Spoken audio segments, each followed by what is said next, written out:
रुकावटें आती हैं सफलता की राहों में, रुकावटें आती हैं सफलता की राहों में, ये कौन नहीं जानता, वह मंजिल को पा ही लेता है जो हार नहीं मानता। जी हाँ, नमस्कार दोस्तों, मैं दिनेश शर्मा आपके अपने यूट्यूब चैनल में एक बार फिर से आपका दिल की गहराइयों से बहुत बहुत स्वागत करता हूँ। दोस्तों, पिछली क्लास में आपको पता होगा, जैसा कि आप सब जानते भी होंगे, कि हमने एक ल्यूसेंट की सीरीज शुरू कर रखी है। उसमें 3 क्लासेस हमारी हो चुकी हैं। आज नंबर 4 क्लास है। एपिसोड 4 के बारे में हम जानेंगे। अगर आपने अभी तक वो हमारी वीडियो नहीं देखी है तो इसी वीडियो के डिस्क्रिप्शन में आपको लिंक दिया गया है उन वीडियोस का, तो आप वहां से देख भी सकते हैं। मैं तो यही कहूँगा कि पहले उन वीडियोस को आप देख के आया करें, जिससे आपकी आसानी से स्टेप बाय स्टेप चीज़ें समझ में आएंगी, अच्छे से आएंगी। लेकिन चिंता मत करिएगा, जब आप हमारे साथ जुड़ चुके हैं तो जहाँ भी आप खड़े हो जाइएगा, कहते हैं ना एक गाँव की भाषा में कि भाई लठ गाड़ दिया, जहां भी लठ गाड़ दिया, जहां भी गाड़ दिया वहीं से काम शुरू है। तो समझ जाना कि जहां हमारे साथ आप खड़े हो गए वहीं से समझ में आना शुरू हो जाएगा। तो स्टूडेंट, आइए समय को ज़्यादा जाया ना करते हुए सारे बच्चे हमारे साथ जुड़ जाइए। फटाफट ब्रॉड को शेयर कर दीजिए, फटाफट। Good evening to everyone, good evening all of you, good evening everyone. सभी को सायंकाल की राम राम भैया, जय हिंद जय भारत, नमस्ते, हाय हेलो, जय हिंद जय भारत। कैसे हैं आप सभी? Good evening everyone, good evening. Late मत हुआ करो, फटाफट जुड़ जाया करो बच्चों। ओके स्टूडेंट, तो आज ये हम क्लास को शुरू करने जा रहे हैं। पिछली क्लास में, जैसा आप जानते होंगे स्टूडेंट, जिस बच्चे ने क्लास ली होगी, हम पहला दो चैप्टर यहाँ पे कंप्लीट कर चुके हैं। लीवर के बारे में हमने जाना था। आज की क्लास में हम कार्य, ऊर्जा और शक्ति के बारे में जानेंगे student. Work, energy and power. हम क्या कहते हैं? वर्क, एनर्जी एंड पावर, कार्य, ऊर्जा और शक्ति। What is work? कार्य क्या होता है? कार्य की माप लगाए गए बल तथा बल की दिशा में वस्तु के विस्थापन के गुणनफल के बराबर होता है। कार्य एक अदिश राशि है, स्केलर क्वांटिटी है, और इसका जो एसआई मात्रक होता है वो जूल होता है। मैं ऐसे भी कह सकता हूँ कि कार्य का जो फॉर्मूला होता है वो होता है वर्क इनटू में फोर्स इनटू में displacement, S. This is S, displacement. कार्य का मतलब, कार्य किसको बोलेंगे आप? जैसे मानो मैंने इस दीवार पे, यहाँ पे स्टूडेंट आप देख पा रहे हैं, नहीं देख पा रहे? जैसे मानो मेरे सामने एक दीवार और मैंने इस पे फोर्स लगाई। अच्छा, फोर्स लगा रहा हूं तो एनर्जी तो वेस्ट हो रही है। क्या कार्य हुआ या नहीं हुआ?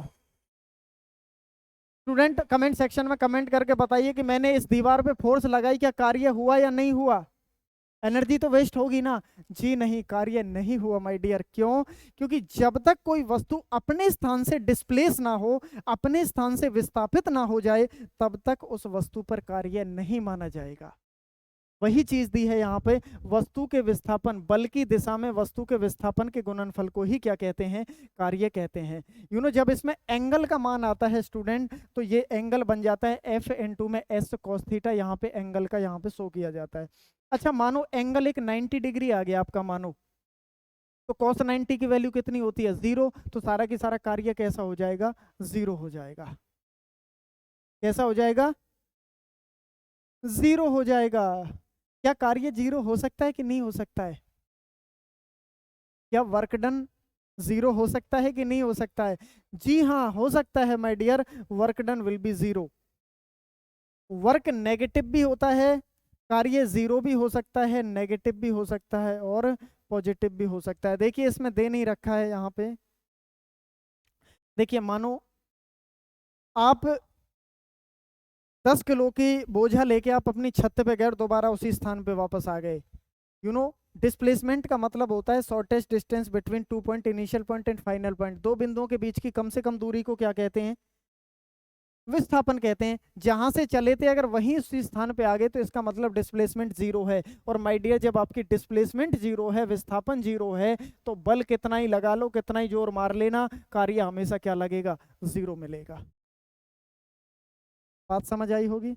आइए हम इसको ऐसे समझते हैं, एक होता है पॉजिटिव वर्क, एक होता है नेगेटिव वर्क, और एक होता है 0 वर्क। पॉजिटिव वर्क क्या होता है कि जैसे इस, मानो कोई वस्तु है और मैंने उसे आगे की तरफ धक्का दिया। अब जैसे ही स्टूडेंट मैं इसको आगे की तरफ धक्का देता हूँ, वस्तु भी कहाँ डिस्प्लेस हो जाए, कहाँ विस्थापित हो जाए? आगे की तरफ। That is called positive work. यदि वस्तु को मैंने धक्का दिया आगे और वस्तु किधर आना चाहे, पीछे की तरफ मूव करना चाहे, that is called negative work. You know opposite, जब अपोजिट मूव करने की कोशिश करती है that is called negative work. कैसे, आइए इसको समझते हैं। जैसे आपने किसी चीज को फेंका तो धरती के बीच में घर्षण बल लगता है, फ्रिक्शन फोर्स लगती है, और फ्रिक्शन फोर्स उसे अपोज फोर्स करता है, अपोज करता है, रोकने की कोशिश करता है। तो वो पृथ्वी के लिए कौन सा वर्क होगा, नेगेटिव वर्क होगा, जीरो वर्क। जीरो वर्क क्या होगा कि किसी दीवार में जो आपसे हिल नहीं सकती, उसमें कितनी फोर्स मार लो, अगर वह अपने स्थान से डिस्प्लेस नहीं हुई है, that is called zero work. Clear है student, that is called work. Clear है, बात समझ पा रहे होंगे स्टूडेंट। जब मैं एनर्जी के बारे में बात करता हूं, that's a very very most important student, ध्यान से समझना एनर्जी क्या होती है। स्टूडेंट जब मैं एनर्जी की बात करता हूं तो मेरे प्यारे बच्चों, मेरे प्यारे स्टूडेंट, मेरे प्यारे भाइयों दोस्तों, एनर्जी एनर्जी एनर्जी कहां से, यहां से देखो स्टूडेंट। जब मैं एनर्जी की बात करता हूं, ऊर्जा की बात करता हूं, तो किसी वस्तु पर कार्य करने की क्षमता को, work to do efficiency, to do ability या efficiency, that is called energy. कार्य करने की क्षमता को कहते हैं ऊर्जा। ऊर्जा भी कैसी राशि है जी, अदिश राशि है, और इसका एसआई यूनिट भी क्या होता है, जूल होता है। कार्य द्वारा प्राप्त ऊर्जा यांत्रिक ऊर्जा कहलाती है, जो दो प्रकार की होती है, एक होती है गतिज ऊर्जा और एक होती है स्थितिज ऊर्जा। आइए हम इसको समझते हैं।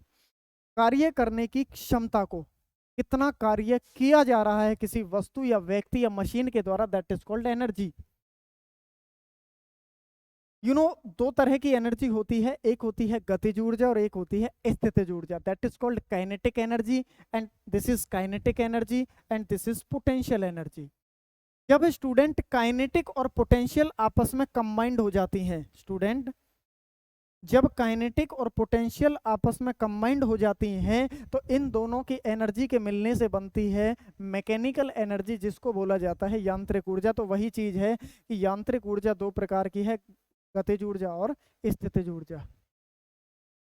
गतिज ऊर्जा क्या होती है, काइनेटिक एनर्जी, किसी वस्तु में उसकी गति के कारण कार्य करने की जो क्षमता आ जाती है, जो एफिशिएंसी आ जाती है, उसे उस वस्तु की गतिज ऊर्जा कहते हैं। यदि m द्रव्यमान की वस्तु v वेलोसिटी वेग से चल रही हो, तो गतिज ऊर्जा kinetic energy is equal to half mv²। Half का मतलब हाफ, m का मतलब मास, और मास का मतलब होता है द्रव्यमान, और v का मतलब होता है वेलोसिटी, और वेलोसिटी को कहते हैं वेग। यदि कोई वस्तु वेग में है, उसमें होती है गतिज ऊर्जा। आइए इसको प्रैक्टिकल समझते हैं, बहुत आसान शब्दों में, ध्यान दे लीजिए, 2 मिनट समझ आएगा तुरंत। देखिएगा स्टूडेंट, किसी भी एक विशेष गति के कारण, एक स्पेशल मोशन के कारण, यदि कोई चीज वस्तु मोशन में है, गति में है, दैट इज कॉल्ड गतिज ऊर्जा। वेलोसिटी, वेलोसिटी का मतलब होता है वेग, कुछ भाग रही है, दौड़ रही है, कोई गति में है, दैट इज कॉल्ड गतिज ऊर्जा। Yes and no.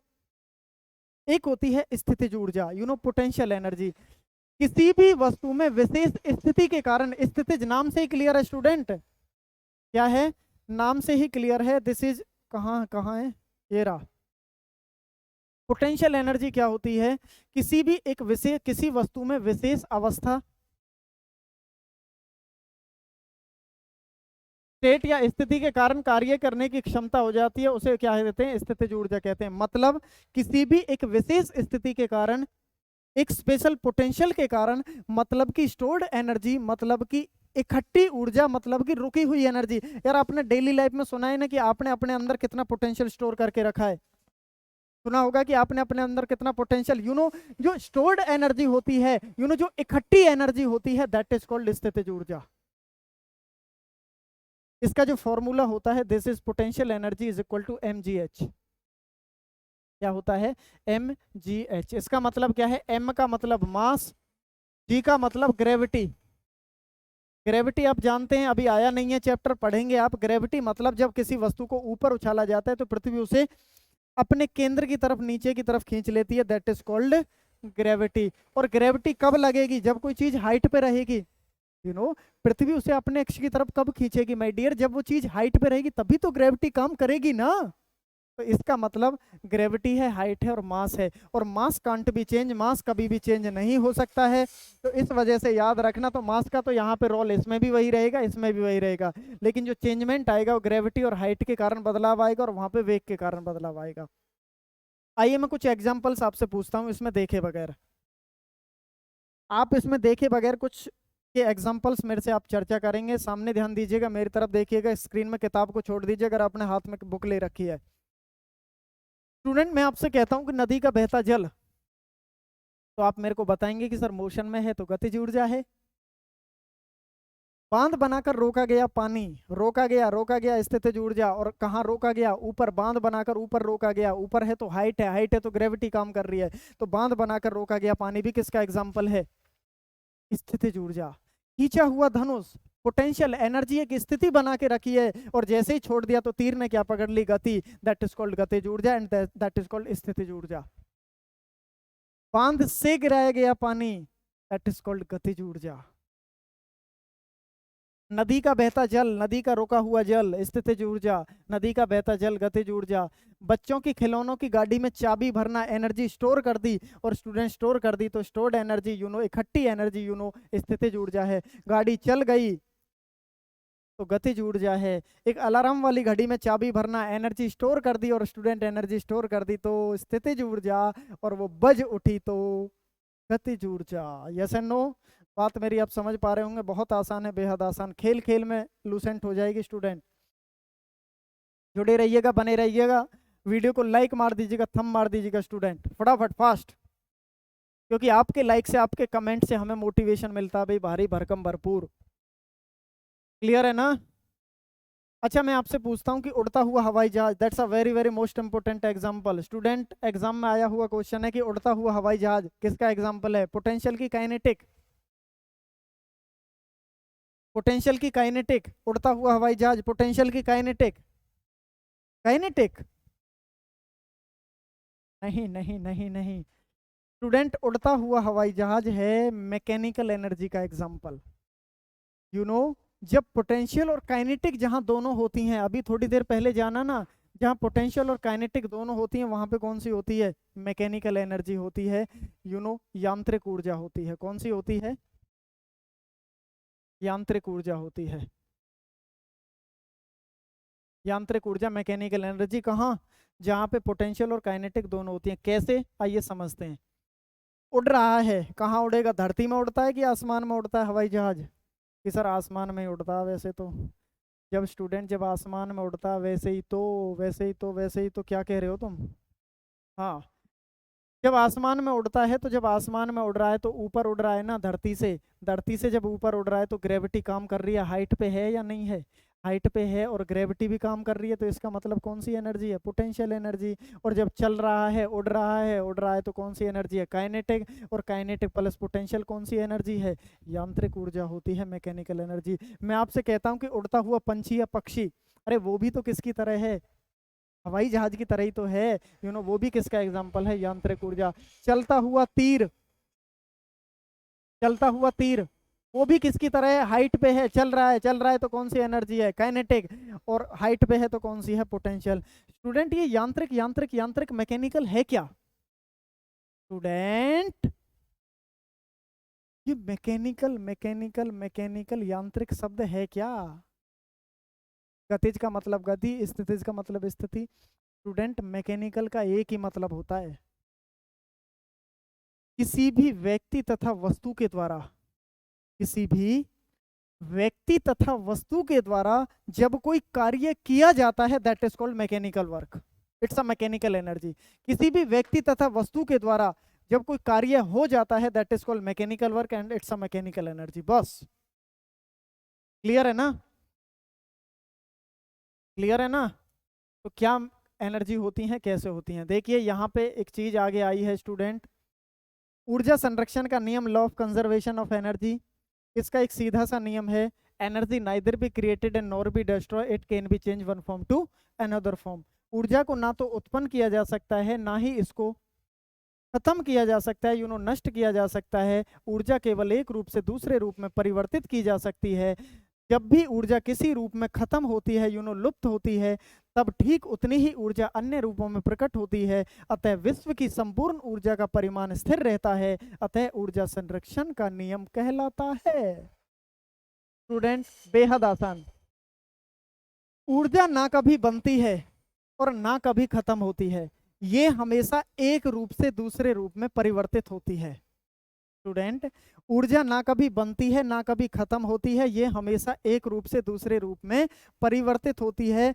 जब इस सृष्टि की रचना हुई होगी तब भी उतनी एनर्जी होगी, और माय डियर आज भी उतनी एनर्जी है, और जब ये सृष्टि नहीं रहेगी तब भी उतनी ही एनर्जी इस संसार में, इस सृष्टि में बनी रहेगी, इस ब्रह्मांड में बनी रहेगी। कि सर ऐसे कैसे हो जाता है? स्टूडेंट, होता क्या है कि एनर्जी ना कभी बनती है ना खत्म होती है, जो है ना वही एक रूप से दूसरे रूप में बदल जाती है। आइए इसको समझते हैं कैसे।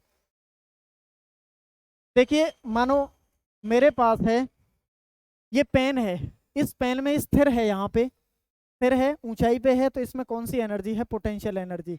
जैसे ही मैंने इसको नीचे गिरा दिया, यहाँ से इसको दिख रहा होगा आपको, जैसे ही मैंने इसको नीचे गिराया तो इसमें कौन सी एनर्जी होगी? Kinetic energy. अब ये जब नीचे पड़ा है, यहाँ पे स्थिर अवस्था में है, जब स्थिर अवस्था में है तो इसमें कौन सी एनर्जी है? Potential energy. पहले पोटेंशियल थी, फिर काइनेटिक, और फिर किस में चेंज होगी? पोटेंशियल। एनर्जी एक रूप से दूसरे रूप में बदलती है। आइए इसको और प्रैक्टिकल थोड़ा सा समझते हैं हम यहाँ पे। जैसे आपने देखा होगा जी, बांध बनाकर रोका गया पानी, कौन सी एनर्जी है? Potential energy. बांध बनाकर रोका गया पानी, कौन सी एनर्जी है? Potential energy. बांध से गिराया गया पानी, कौन सी एनर्जी है? Kinetic energy. नीचे लगे होते हैं स्टूडेंट हाइड्रा टर्बाइन, क्योंकि बांध पे बनाई जाती है बिजली। क्या बनाई जाती है? बिजली। नीला ले लेते हैं जो दिखे, क्या बनाई जाती है? बिजली। बांध पे क्या बनाई जाती है? बिजली। तो यही काइनेटिक एनर्जी यहाँ पे चलेंगे। किसी भी मशीन या व्यक्ति वस्तु के द्वारा जब कोई कार्य होता है तो उसको मैकेनिकल एनर्जी कहते हैं। पोटेंशियल से काइनेटिक, काइनेटिक से मैकेनिकल एनर्जी। जब कोई कार्य होता है तो आउटपुट बिजली बनती है, that is called electrical energy. मतलब मैकेनिकल एनर्जी इलेक्ट्रिकल एनर्जी में चेंज हो गई, और यही इलेक्ट्रिकल एनर्जी आपके घर में लाइट पहुंचा देती है, और यही electric energy my dear light energy में ट्रांसफर हो जाती है। और यही लाइट एनर्जी आप देखेंगे, बल्ब के साथ हाथ लगाइए, हीट निकलने लगेगी, ऊष्मा निकलने लगेगी, यही एनर्जी हीट में ट्रांसफर हो जाती है। क्योंकि एनर्जी ना कभी बनती है ना कभी खत्म होती है, एक रूप से दूसरे रूप में परिवर्तित हो जाती है। पोटेंशियल से काइनेटिक, काइनेटिक से mechanical, electrical, light, and this is heat energy. आपने किसी गाड़ी में, बाइक में पेट्रोल डलवाया, स्कूटी में पेट्रोल डलवाया, वो एनर्जी पेट्रोल के रूप में डली है, लेकिन जैसे ही पेट्रोल खत्म हो गया तो वही धुएं के रूप में आपके एनवायरनमेंट में गैस के रूप में फैल गई, वो एनर्जी निकल के वहां चली गई, और वही एनर्जी आपने फिर कंज्यूम कर ली। आप वायु गैस लेते हैं, ऑक्सीजन लेते हैं, तो वही आपके अंदर, फिर बाहर, फिर अंदर, फिर बाहर। ये सब मामला इस सृष्टि में ऐसे ही चल रहा है। यदि एनर्जी कम होती है तो कहीं बढ़ जाती है, यदि कहीं बढ़ती है तो दूसरे रूप में कम हो लेती है। यही चीज बताइए कि लुप्त होती है तो ठीक उतनी रूप प्रकट हो जाती है। मुझे उम्मीद है कि ये सारी बातें आप समझ पा रहे होंगे। स्टूडेंट फटाफट मुझे रिस्पॉन्ड करिएगा, क्या हम चीज़ों को अच्छे से कैश कर पा रहे हैं, क्या हम चीज़ों को अच्छे से ले पा रहे हैं? स्टूडेंट फटाफट कमेंट सेक्शन में कमेंट करके बता दीजिए फटाफट। किसी को कोई डाउट हो स्टूडेंट, किसी को कोई दिक्कत, परेशानी, टेंशन? क्योंकि टेंशन तो लेनी नहीं है, नाम ही नहीं लेना टेंशन का। फटाफट स्टूडेंट फटाफट मुझे बताइएगा भैया, रिस्पॉन्ड करिए जल्दी।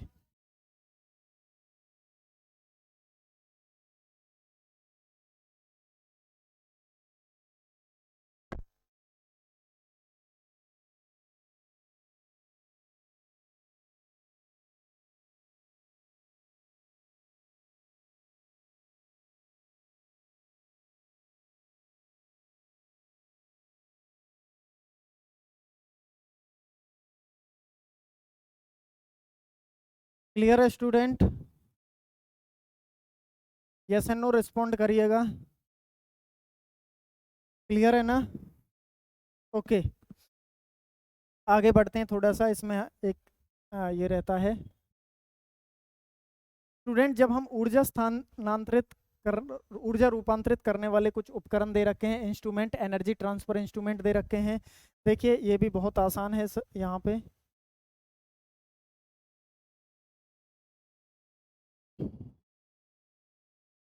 देखो, ऊर्जा रूपांतरित करने वाले उपकरण, ये एक तरफ उपकरण है और एक एनर्जी दूसरी में ट्रांसफर हो जाती है। कुछ इंस्ट्रूमेंट होते हैं जो एक एनर्जी को दूसरी एनर्जी में ट्रांसफर कर देते हैं। देखो कैसे कैसे। स्टूडेंट इनको पढ़ने के लिए ना आपको थोड़ा सा ध्यान देना, एक बात का विशेष ध्यान रखना यहाँ पे। आपको केवल एक बात का विशेष ध्यान रखना है कि सबसे पहले कौन सी एनर्जी दी जा रही है और कौन सी लास्ट में निकल रही है। मैं ऐसे भी कह सकता हूं स्टूडेंट, अरे सामने ध्यान दीजिए सारे स्टूडेंट, मैं ऐसे भी कह सकता हूं कि सबसे पहले जो इनपुट दिया जा रहा है केवल वो एनर्जी यहां पे इंक्लूड करेंगे, और जो आउटपुट निकल रही है जो इनपुट दिया जा रहा है और जो आउटपुट निकल रही है केवल उसी एनर्जी को इंक्लूड करेंगे, बाकी सभी को हम छोड़ देंगे। कैसे, आइए इसको समझते हैं थोड़ा सा। यहाँ पे जैसे डायनमो होता है, डायनमो को कहते हैं जनरेटर। जनरेटर का मतलब जनरेटर, जिसको एक आम भाषा में आप कह देते हैं, that is called generator. Generator ये यांत्रिक ऊर्जा को विद्युत ऊर्जा में बदल देता है। मैं आपको पहले ही बता चुका हूं, यांत्रिक ऊर्जा mechanical energy to electrical energy. Mechanical energy होता है किसी भी व्यक्ति, किसी भी वस्तु या मशीन के द्वारा कोई भी कार्य करना ही क्या कहलाता है, मैकेनिकल एनर्जी, मैकेनिकल वर्क। अच्छा, जनरेटर का यूज कब करते हैं? देखो तुम्हारे आसपास गाँव में, ब्याह शादियों में, और गाँव में क्या शहरों में भी सब जगह ही होता है, जब लाइट चली जाती है तो जनरेटर का प्रयोग करते हैं।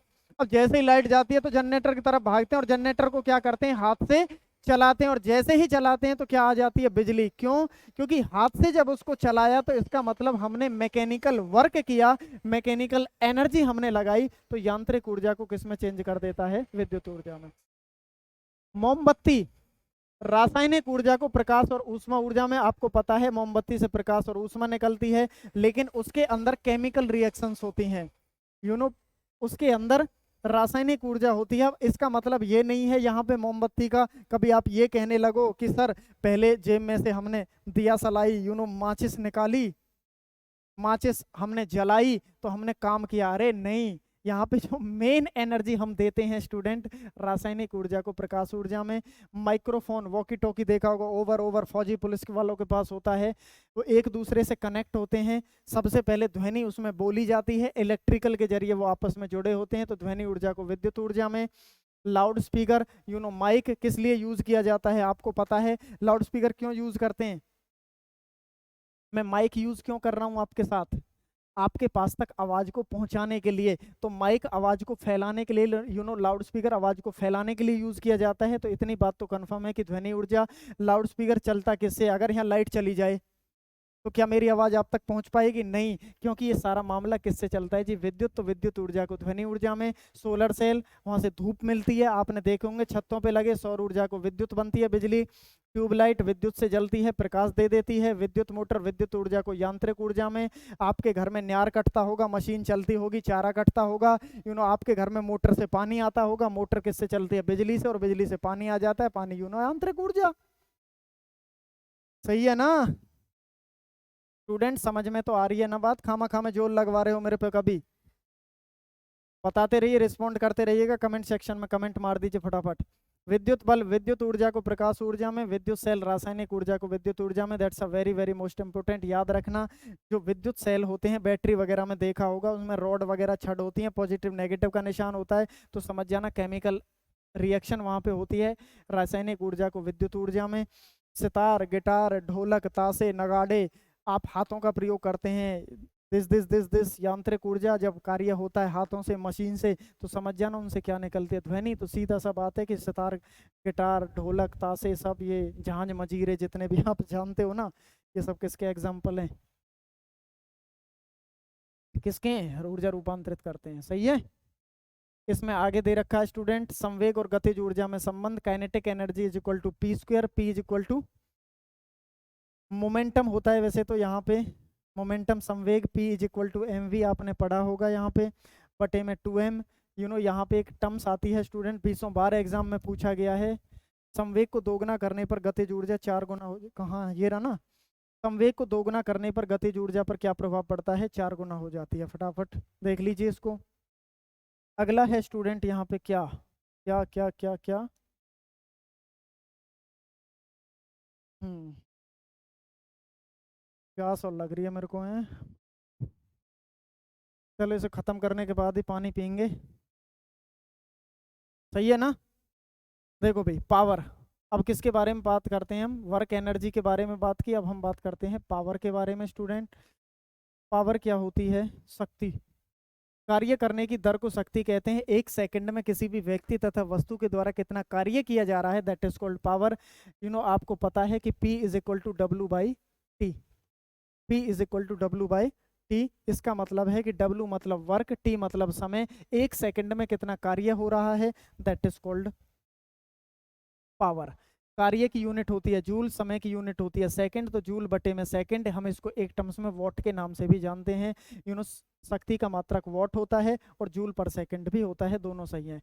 एक वॉट बराबर आपको पता है 10⁻⁷ अर्ग पर सेकंड के होता है। 1 किलोवाट बराबर 1000 वॉट के होता है। 1 मेगावाट 10⁻⁶ वॉट के होता है। क्लियर है? ये याद रखने वाली चीजें हैं, या याद रखेंगे आप। शक्ति की एक और मात्रक अश्व शक्ति में भी इसको मापते हैं। अश्व शक्ति इकाई जेम्स वॉट के द्वारा दिया गया, एक वैज्ञानिक हुए थे जेम्स वॉट। एक अश्व शक्ति, एक हॉर्स पावर, हॉर्स का मतलब घोड़ा, घोड़े का मतलब अश्व, एक हॉर्स पावर बराबर 746 वॉट के होता है। ये that's a very very most important, बहुत बार एग्जाम में क्वेश्चन आया स्टूडेंट। समझ रहे हो मेरे भाई, मेरे दोस्तों, मेरे स्टूडेंट, प्यारे प्यारे प्यारे प्यारे, बात कुछ समझ रहे हो? कुछ फायदा हो रहा है? खामा खामा मेरे से दिमाग लगवा रहे हो, मूड मरवा रहे हो यहाँ पे, कुछ तो फायदा उठाओ ना इसका। स्टूडेंट मैं बता रहा हूँ, यूट्यूब हिस्ट्री में कंप्लीट अर्थ सहित एक एक लाइन का मीनिंग शायद आपको यूट्यूब पर देखने को ना मिले। तो स्टूडेंट लगातार हमारी सीरीज चल रही है, बने रहिएगा, जुड़े रहिएगा हमारे साथ। आपको अनबिलीवेबल फायदा मिलेगा। एक बार पूरी क्लासेस ले लीजिए, आपको लगेगा कि यार इतनी आसान है साइंस, फिजिक्स, केमिस्ट्री, बायोलॉजी। बीच में जो ट्रिक का मामला होगा, ट्रिक से भी बताऊंगा, कंसेप्चुअली भी बताऊंगा, लॉजिकली बताऊंगा, सब तरह से। सामदान दंड भेद, सामदान दंड भेद किसी भी तरह हो, उसी तरह से करेंगे काम को हम। ये 550 फीट के बराबर, यहाँ पे ये देख लेना, 1 किलोवाट बराबर इतने हॉर्स पावर के बराबर होता है। What second, 1 what second, 1 what into second, तो 1 बराबर जूल के होता है। 1 वॉट घंटा बराबर 3600 जूल के होता है। 1 किलोवाट घंटा 1000 वॉट घंटा इंटू 3.6 इंटू 10⁻⁶ जूल के बराबर होता है। और अगली क्लास में मैं आपसे क्वेश्चन करूंगा, ये सारी चीज़ें आपको याद होनी चाहिए फटाफट, जितने भी बच्चे हमारे साथ जुड़े हुए हैं, आगे भी जुड़ेंगे। सही है? Watt, kilowatt, megawatt and horse power शक्ति के मात्रक हैं। ये कार्य और ऊर्जा के मात्रक होते हैं। अगली क्लास में स्टूडेंट हम गुरुत्वाकर्षण के बारे में जानेंगे, या इसी में जाने, बताइए? नहीं, अगली में जानेंगे। आज की क्लास में केवल इतना ही स्टूडेंट। तो मुझे आपके साथ जुड़कर आज बहुत ही शानदार, बहुत ही अच्छा, बहुत ही बेहतरीन लगा, और मैं उम्मीद करता हूं कि हमसे जुड़कर आपको भी बहुत अच्छा लगता होगा स्टूडेंट। तो ऐसे ही हमारे साथ जुड़े रहिएगा, लगातार बने रहिएगा स्टूडेंट। हमारे चैनल का नाम है क्रेजी कीड़ा, जो लूसेंट की साइंस की मिटा देगा आपकी सारी जड़ से पीड़ा। तो स्टूडेंट, जो भी बच्चा आज हमारे साथ नया जुड़ा है, अगर आपने अभी तक चैनल को सब्सक्राइब नहीं किया है तो चैनल को सब्सक्राइब कर लीजिएगा, क्योंकि आपके सब्सक्रिप्शन से ही हम आगे बढ़ सकते हैं। स्टूडेंट, एक गाना है ना कि इसमें मेरा नहीं जाता तेरा ही घाटा, कुछ कुछ है ना, वो याद नहीं आ रहा अभी। मेरा कुछ नहीं जाता तेरा घाटा, कुछ है ना ऐसा कुछ, बताइए एक बार। हाँ, तो इसमें दोनों को घाटा है अगर आप नहीं करेंगे। ठीक है, आप इतना समझ लीजिए मैंने क्यों लाइन बोली है, कि अगर आप चैनल को सब्सक्राइब नहीं करेंगे तो मुझे थोड़ा सा बुरा फील होगा, और आपके पास नोटिफिकेशन नहीं आएगी, तो आपका यहाँ से ये पढ़ने वाला सिस्टम रह जाएगा। अगर आपने सब्सक्राइब कर दिया तो मुझे भी अच्छा लगेगा, और आपका काम यहाँ पे आपको फ़ायदा हो जाएगा। आपको सारी चीज़ें बड़े अच्छे तरीके से यहाँ पे देखने को मिल, क्योंकि स्टूडेंट हम आपके ही सपोर्ट से आगे बढ़ सकते हैं, और हमारे सपोर्ट से आप आगे बढ़ेंगे। क्यों? क्योंकि we are complete to each other, we are not a competitor, we are complete to each other. हम एक दूसरे के पूरक हैं, हमें एक दूसरे का साथ देना होगा स्टूडेंट। तो स्टूडेंट हमारे साथ इसी तरह से आप हम पर अपना प्यार बरसाए रखिएगा स्टूडेंट। तो दोस्तों, आज की क्लास में अपनी वाणी को मैं विराम देता हूँ स्टूडेंट। तो अगली क्लास में इसी अंदाज में फिर आपसे मुलाकात होगी। जय हिंद, जय भारत। ओके, थैंक यू आप सभी का एक बार पुनः बहुत बहुत धन्यवाद। ओके, थैंक यू, जय हिंद, जय Bharat. Okay student, see you on tomorrow, see you after some time. Okay, bye bye, love you all, love you student, bye bye, thank you so much.